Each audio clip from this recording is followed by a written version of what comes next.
This is a Monday.com ad. The same Monday.com helping people worldwide getting work done faster and better. The same Monday.com designed for every team and every industry. The same Monday.com with built-in AI, scaling your work from day one. The same Monday.com that your team will actually love using. The same Monday.com with an easy and intuitive setup. Go to Monday.com and try it for free. Yes, the same Monday.com.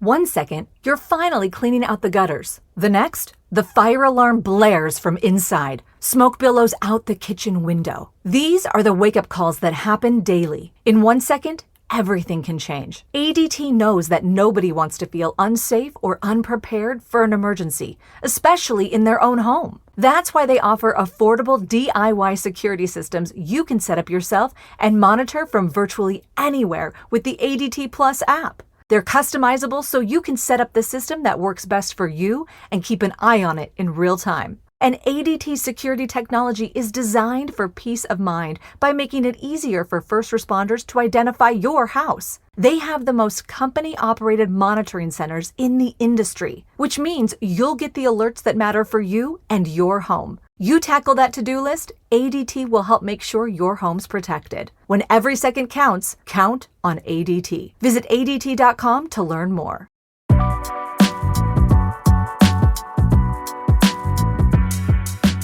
Welcome back to another episode of Investies. I'm your host, Linda Garcia, Texas State Representative and author of the book Wealth Warrior. This week on the podcast, we are going to take a deep dive into Trump accounts, formerly known as 530A accounts. These are accounts that were implemented into the big, I hate to say this, beautiful bill. These accounts are the most positive thing that I have seen Trump implement during his administration. I would also like to say that it is probably one of the most positive things that I have seen be implemented overall when it comes to real sustainable financial assistance for the future of our country. It's important that you pay attention to today's episode. I'm going to go through what 530A accounts are and how you can implement them in your own family. Before we get into that, let's go ahead and review how the stock market performed last week. So the market did drop last week by a couple percentage points. The Dow was down 2.05%. The S&P 500 was down 1.86%. And the NASDAQ was also down 2.05%. Most of the volatility continues to come in from geopolitical issues. We also had Fed Chair Powell speak last week and discuss his concerns about continued inflation. It looks like the market is pretty much preparing itself for no rate cuts. Let's go ahead and take a look at how the market has performed from its all-time high. There's so much volatility going on week after week that I think it's really important for us to continuously zoom out and see how the market has been impacted overall due to the war. So as of last week, the Dow from its all-time high. So this isn't a measurement of what took place last week. It is a measurement from the stock market's all-time high. The Dow overall is down 9.19%. The S&P 500 is down 6.77%, and the NASDAQ is down 9.6%.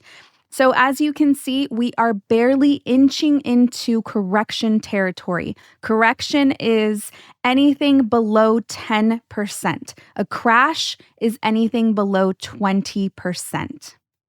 All in all, at this moment in time, I do not see a reason for panic or concern pertaining to the stock market, pertaining to the levels that we are currently dropping. This seems like a relatively reasonable response to what is currently taking place. And I would actually argue that it's not reacting as bad as it could be reacting. As of this morning, we are seeing a really nice rebound in the stock market. I am recording this episode on Monday, March 23rd in the morning. And again, the market is having a very positive reaction. Trump has stated that we are very close to a deal, that he has spoken with someone in Iran, and that we should see some sort of closure to what is taking place. The market has taken positively to that news, of course, and we have seen a positive reaction.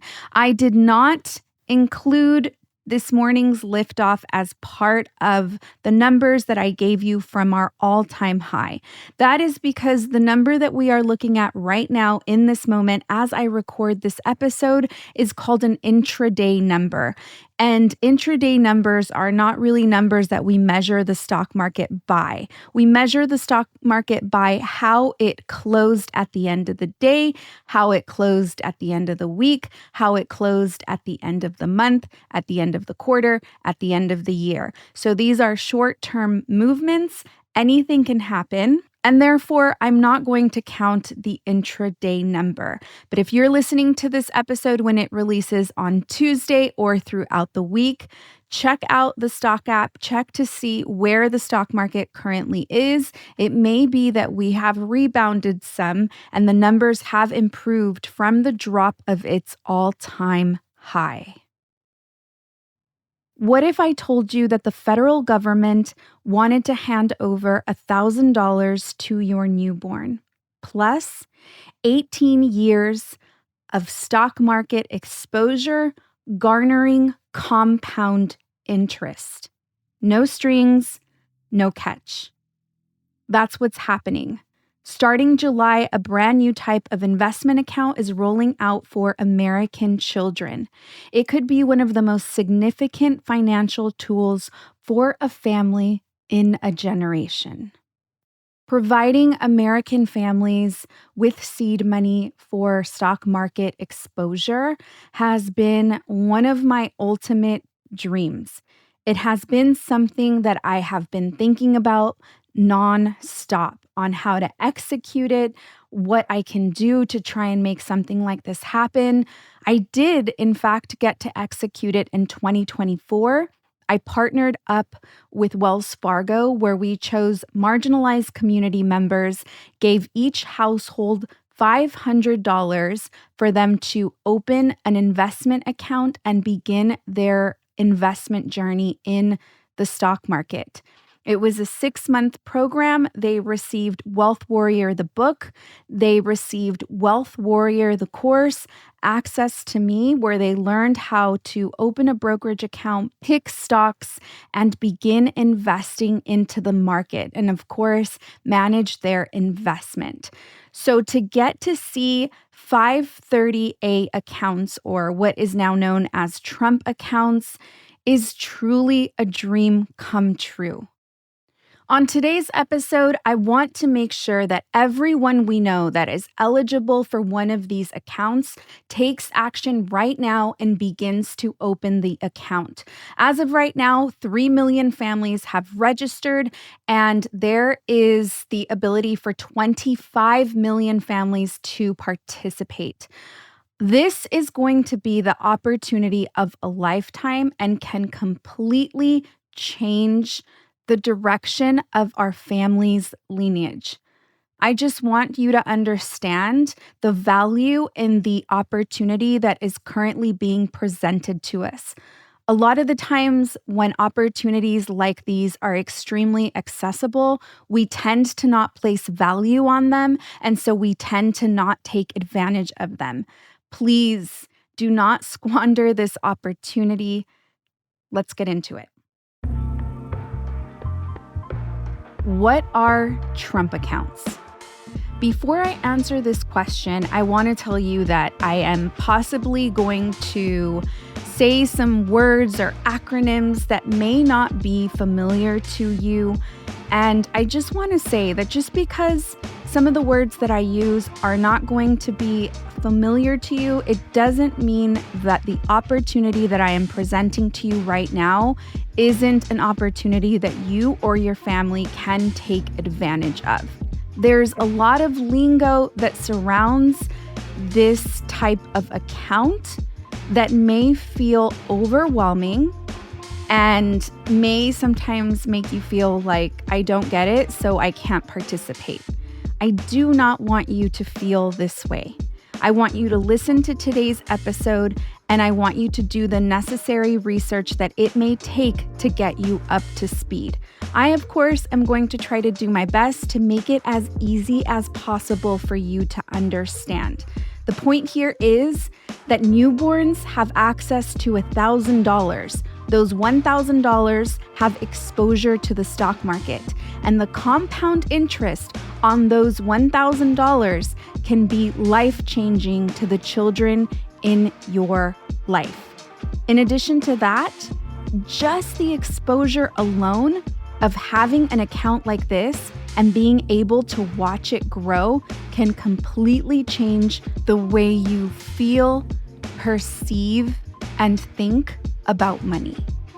Trump accounts, officially called 530A accounts, are a new type of tax advantage IRA built specifically for children. IRA stands for Individual Retirement Account, and typically is a type of account that you open up yourself and manage yourself within a brokerage account. 530A accounts is what we are going to refer to them from now on. Those accounts were created under the One Big Beautiful Act, which was signed into law on July 4th, 2025. The accounts are scheduled to open on July 5th, 2026. I want you to think of these accounts as a hybrid between a traditional IRA and a 529 college savings plan, but with some unique twists.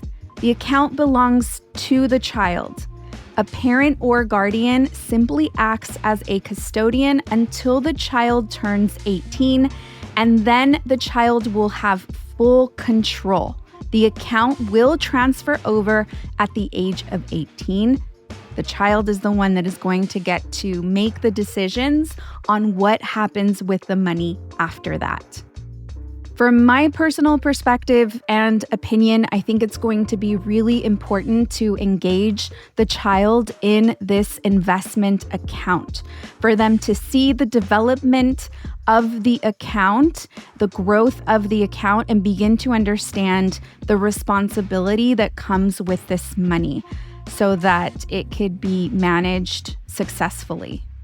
The main feature of this account is that babies born between January 1st of 2025 and December 31st of 2028, the U.S. Treasury will deposit a one-time $1,000 seed contribution into the account.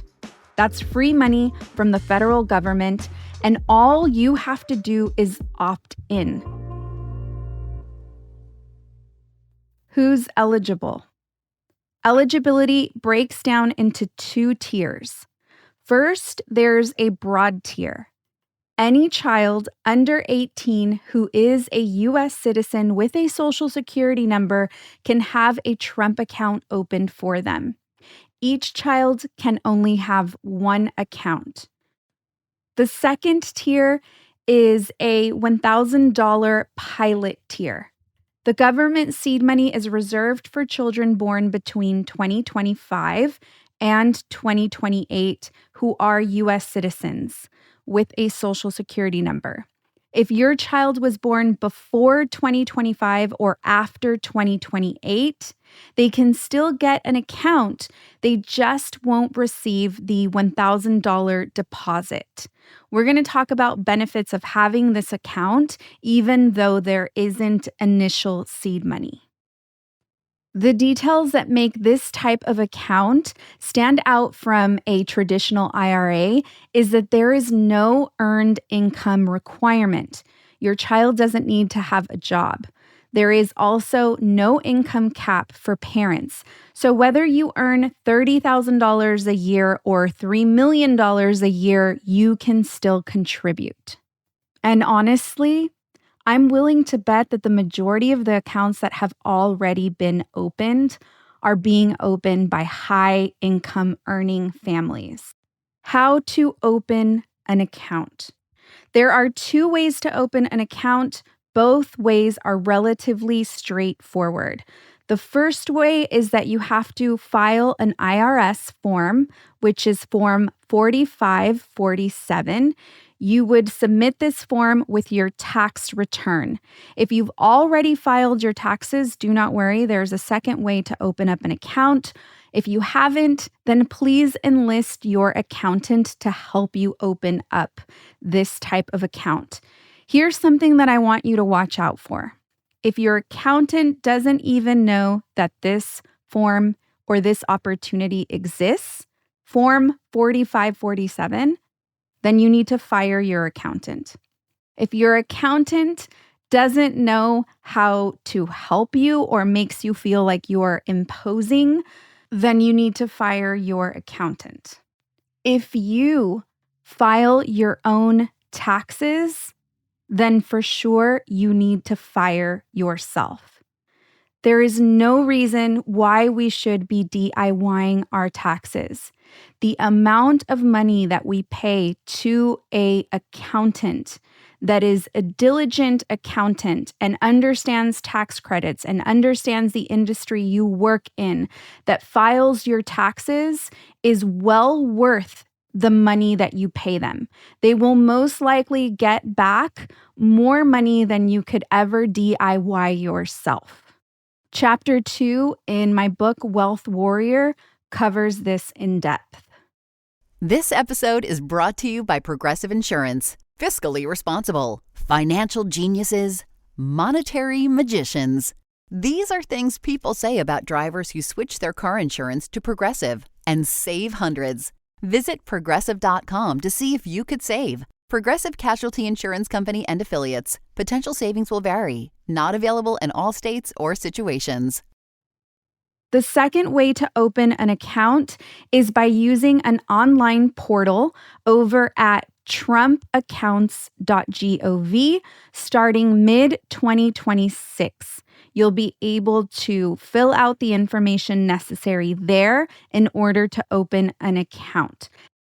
This account can be opened up for a child by parents, legal guardians, adult siblings, and grandparents. It's important to note that it can be opened up in that priority order, meaning if there are parents, then parents should be opening up the account instead of adult siblings. If there are legal guardians, then the legal guardians should be doing that instead of the grandparents. So it should be parents, legal guardians, adult siblings, and grandparents that can open up this account.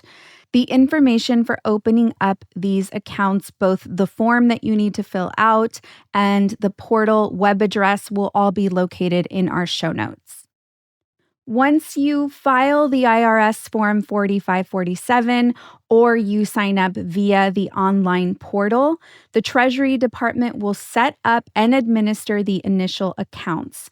Over time, you will be able to roll over the account to a financial institution of your choice, like Fidelity, Schwab, or E-Trade.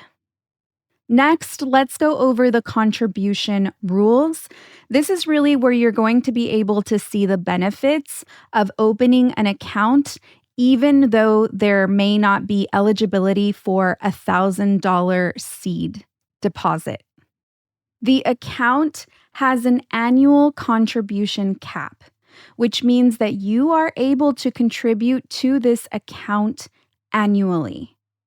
This is, of course, in addition to the $1,000 that you receive as seed money if you are eligible. The annual contribution cap is $5,000 per child, and that limit is indexed to inflation starting in 2028, which means that the amount that we are able to invest into the account will change after the year 2028 to adjust for inflation. So after 2028, we will be able to invest into the account more than $5,000 because the $5,000 that we deposit today is not the same value of the $5,000 that would be deposited in the future after 2028.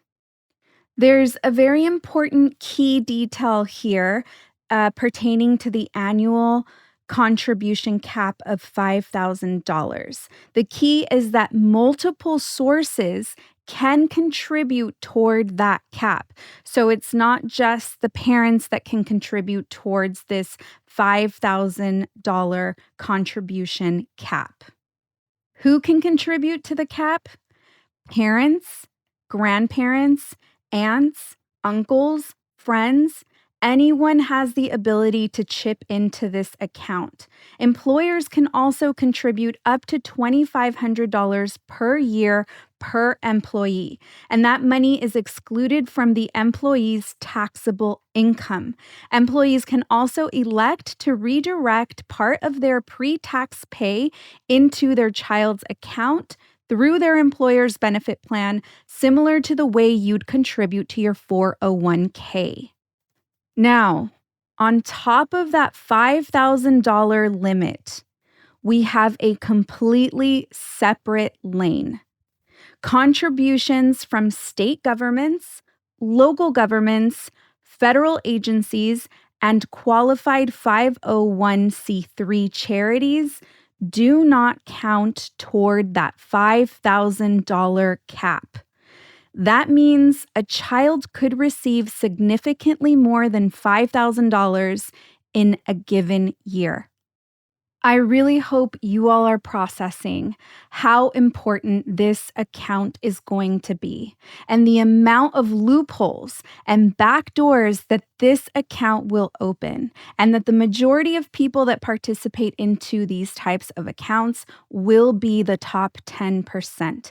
This is why I am so passionate on disseminating this information and encouraging our marginalized community members to participate into these systems, because these systems benefit from the consumption of marginalized community members, and there is no reason we should not be participating, other than we do not have access to these types of resources and to people that can help us process this information and help us understand how to participate.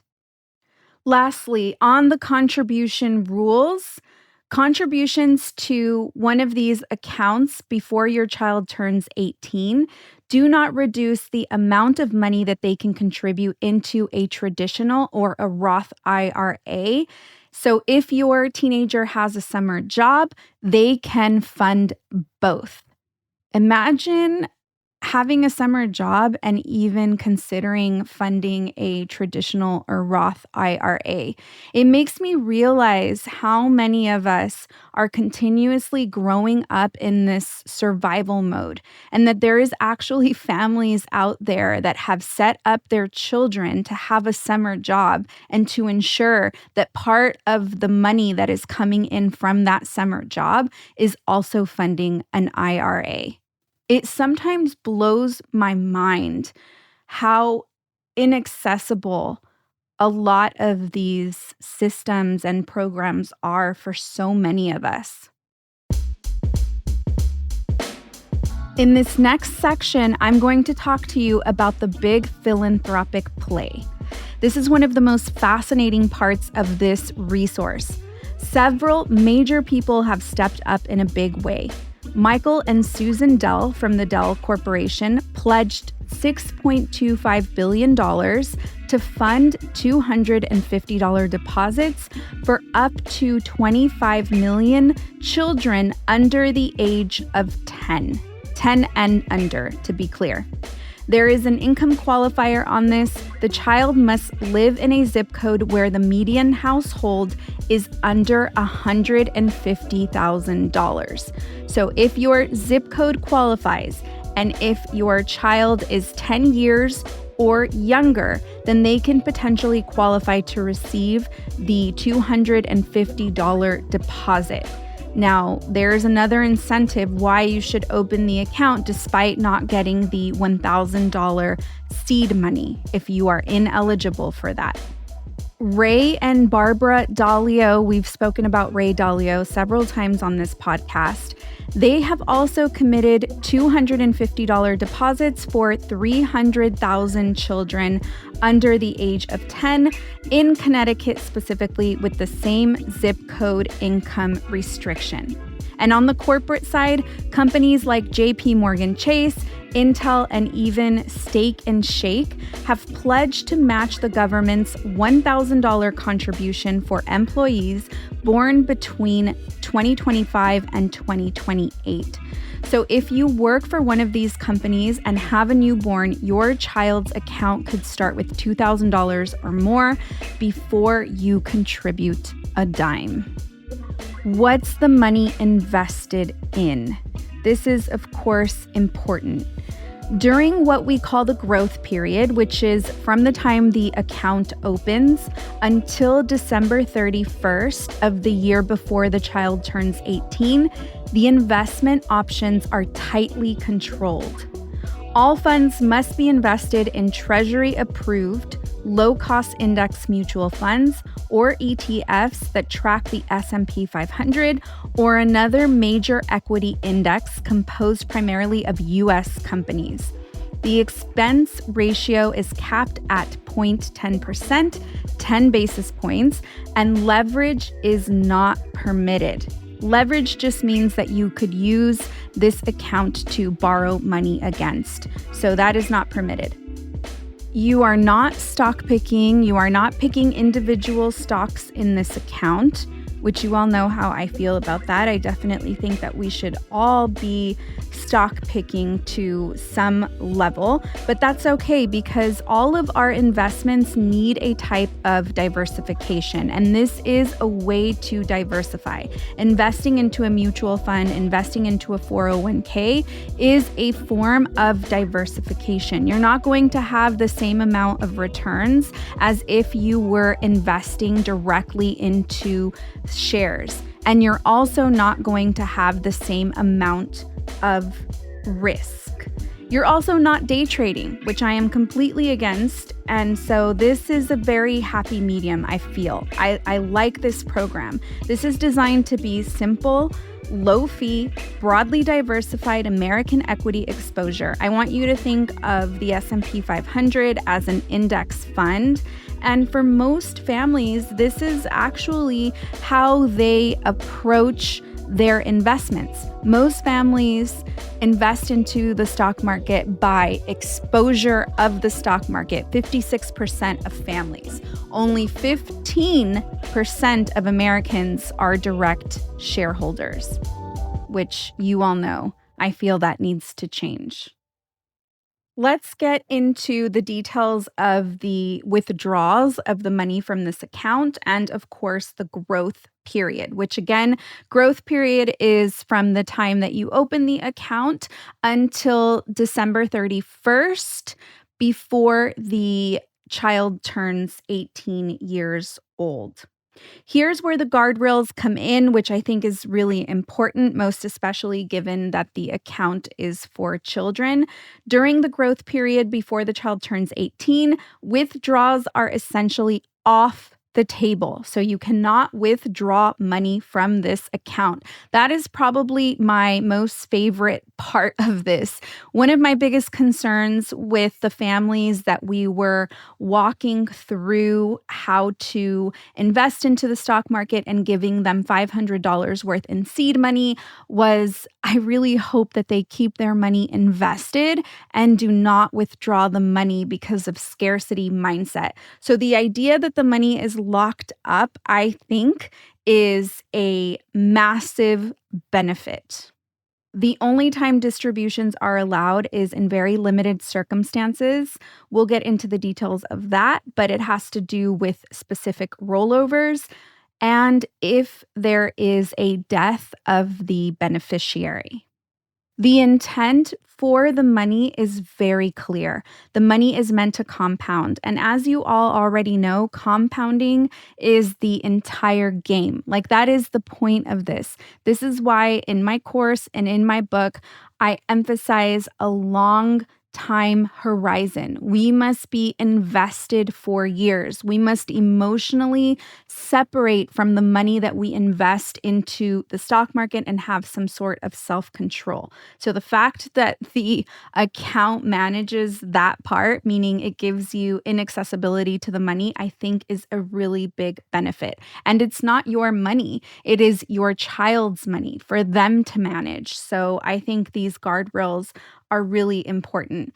However, once the child turns 18, everything changes. They become an adult and they will take full control of the account. It then becomes subject to traditional IRA rules. I cover IRA rules in my book as well as in my course. They can withdraw funds for qualified purposes without penalty. Some of those purposes are higher education, buying their first home using up to $10,000, or starting a business. Or they can also leave it alone and allow for the account to keep growing. If they withdraw for non-qualified purposes before the age of 59 and a half, they'll face ordinary income tax plus a 10% early withdrawal penalty. It is not worth it. I understand that a lot of the times we resort to accounts like these as emergencies. I talk a lot about this type of mindset in the course and how to rewire our brains to consider utilizing the brain for other options, looking for other solutions to the problem besides the most easiest answer that we can resort to. A lot of that is tied to a scarcity money mindset. Rich people are never usually considering their retirement accounts or something that they will get penalized money on as a resort to solve a problem. They will usually come up with an idea to generate more money or go for another solution. You know that thing where you get an amazing pair of shoes at a really great price and want to tell everyone about it? Yeah, so do we. Here at Designer Shoe Warehouse, we'll give you something to brag about. Like the latest styles from brands you love, or the trends everyone's obsessing over, or shoes that make you feel like, well, you. So go ahead, show off a little. Find shoes that get you at prices that get your budget. Head to your DSW store or DSW.com today. DSW, let us surprise you. Let's review the taxes on an account like this. I want to preface this section by saying, please always talk to your accountant. I am not a tax professional, so you have to make sure that you talk to your accountant to see how these types of accounts will fit in to your family household income and how it will impact you all specifically, because it will impact people in a completely different way. However, with that being said, a lot of the times, most especially in marginalized communities, we often will utilize having to pay taxes on something as an excuse to not invest. It's really important for us to understand that we have to pay taxes on everything. There's almost nothing aside from food at the grocery store that we pay zero taxes on. We pay a hefty contribution of taxes to go to work. And none of us are saying, I don't want to work today because I have to contribute 40% of my income to the government, which in my opinion would be a legit reason to not work for anyone. But our mind isn't wired to think like that. And so please do not consider not investing only because we have to pay taxes. The reality is that the lump sum amount that we would be receiving in capital gains from our investment is more than the amount that we have to pay taxes on. Not to mention that taxes on earned income is much higher than the amount of taxes that we pay on capital gains, which is completely different. All right, let's get into it. So, contributions from parents and family members to these accounts are made with after-tax dollars, just like a Roth IRA. These contributions create what's called basis, meaning you can eventually withdraw that amount tax-free.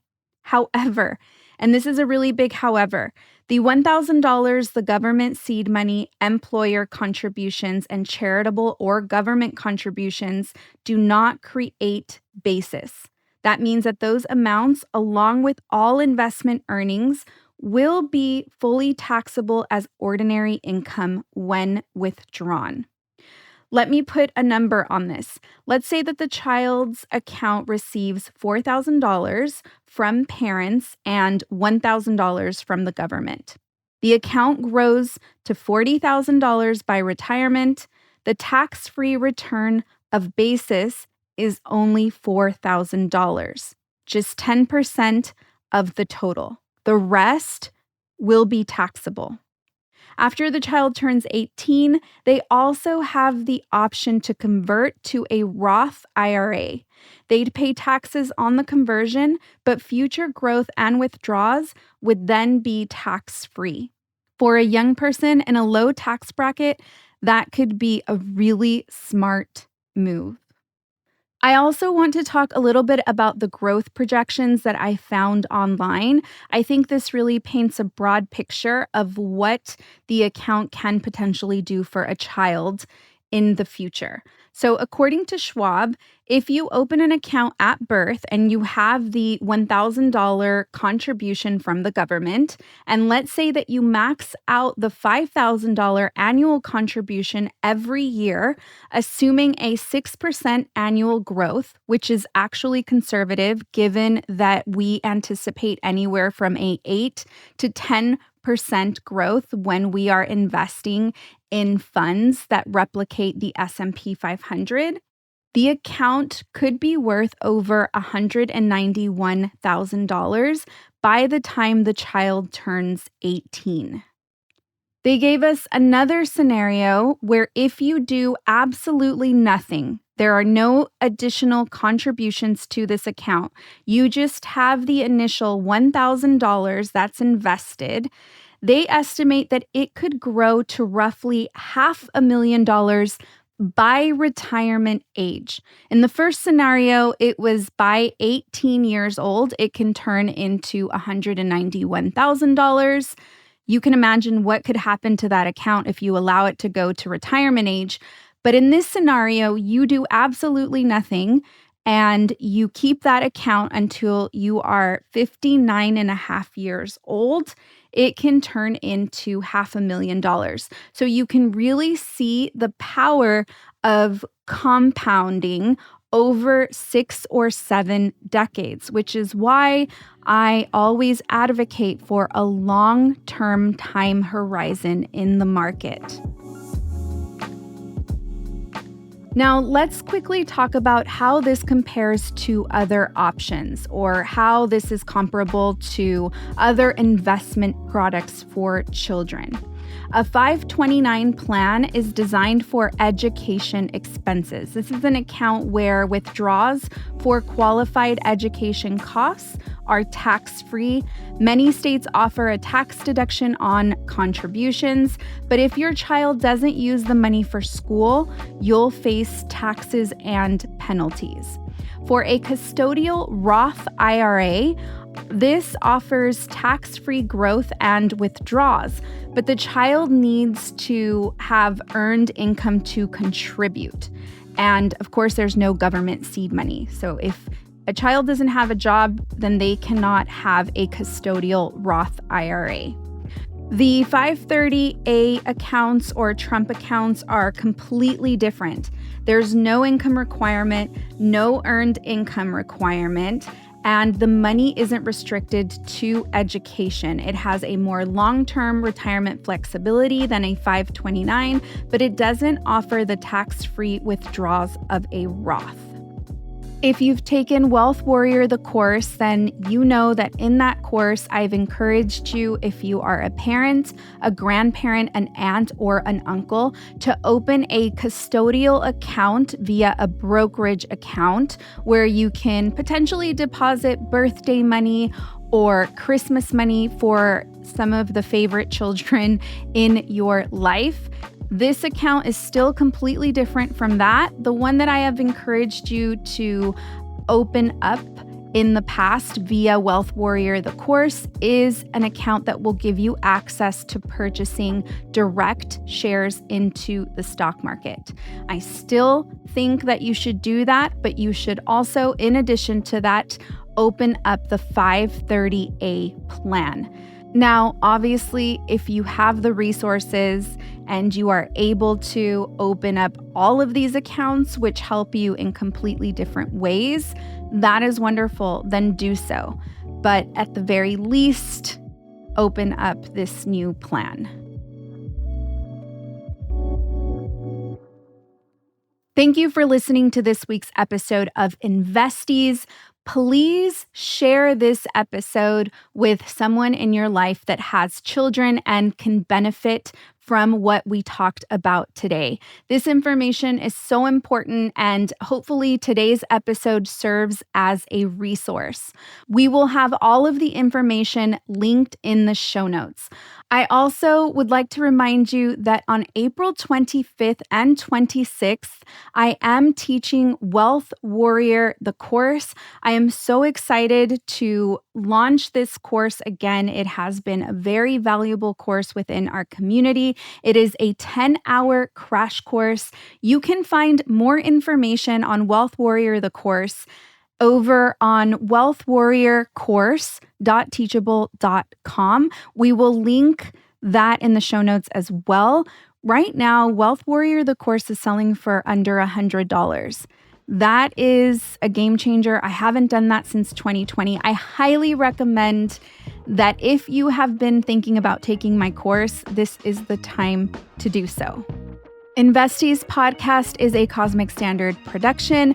I'm your host, Linda Garcia. A special thank you to the team, Asia Simpson, Eliza Smith, and Jacob Winnick.